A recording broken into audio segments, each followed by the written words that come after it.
नदियां, पहाड़, तालाब या फिर हमारे तीर्थ स्थल हो, उन्हें साफ रखना बहुत जरूरी है। ये टूरिज्म इंडस्ट्री की कि मैं हमारे देश के जो प्रथम सेवक हैं उनसे मैं बातचीत कर पा रहा हूँ, मेरे लिए इससे बड़ी सौभाग्य की बात नहीं हो सकती। प्रदीप जी, आप तो हिमालय के चोटियों पर सच्चे अर्थ में साधना कर रहे हैं और मुझे पक्का विश्वास है अब आपका नाम सुनते ही लोगों को याद आ जाता है कि आप कैसे पहाड़ों की स्वच्छता अभियान में जुड़े हैं। हाँ जी सर। और जैसा आपने बताया कि अब तो बहुत बड़ी और उसके बाद फिर बहुत सारा बदलाव आया मेरे जीवन में और चीजें इतनी स्पीड अप हो गई कि जो चीजें हमने सोची नहीं। तो आई एम रियली थैंकफुल कि पता नहीं कैसे हमारे जैसे लोग आप ढूंढ लेते हैं, कौन इतनी दूर दराज एरिया में काम करता है, हिमालय के क्षेत्र में जाके बैठ के हम काम कर रहे हैं, सॉल्टिट्यूड पे काम कर रहे हैं, वहाँ आ रहे थे, हमारी मुहिम को इतना तवज्जो भी नहीं दे रहे थे।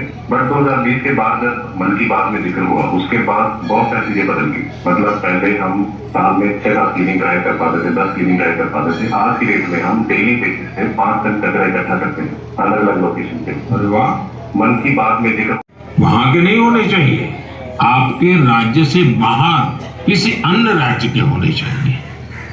ऐसे ही हमने स्वच्छ सियाचिन, सिंगल यूज प्लास्टिक और ई वेस्ट जैसे गंभीर विषयों पर भी लगातार बात की है।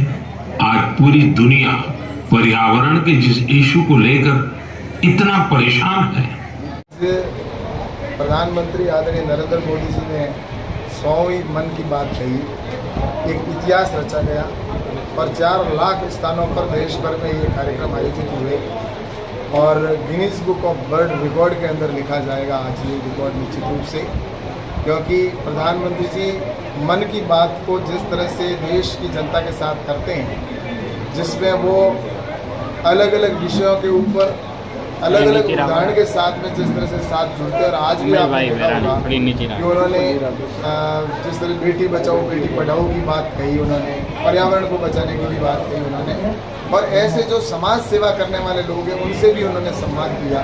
तो ये जो मन की बात का कार्यक्रम है, ये प्रधानमंत्री नरेंद्र मोदी जी ने जो शुरू किया था, ये पहले कभी किसी प्रधानमंत्री ने ऐसे मन की बात पे नहीं कहा। लेकिन प्रधानमंत्री नरेंद्र मोदी जी को मैं धन्यवाद देना चाहता हूँ कि ये कार्यक्रम जो मन की बात का है वो आज जन जन का कार्यक्रम बन चुका है और हर गांव के अंदर, हर घाणी के अंदर, चाहे बुजुर्ग हो, चाहे युवा हो, चाहे माताएँ हों, चाहे बहनें हों, इस कार्यक्रम का इंतज़ार करती है। और ये कार्यक्रम हर महीने के अंतिम रविवार को 11 बजे होता है। तो उस क्षण का इन सब लोगों को इंतजार रहता है। तो इस कार्यक्रम की सफलता के लिए मैं प्रधानमंत्री जी का बहुत बहुत प्रधानमंत्री को बधाई देता हूँ और ये कार्यक्रम लगातार आगे भी चलता रहेगा।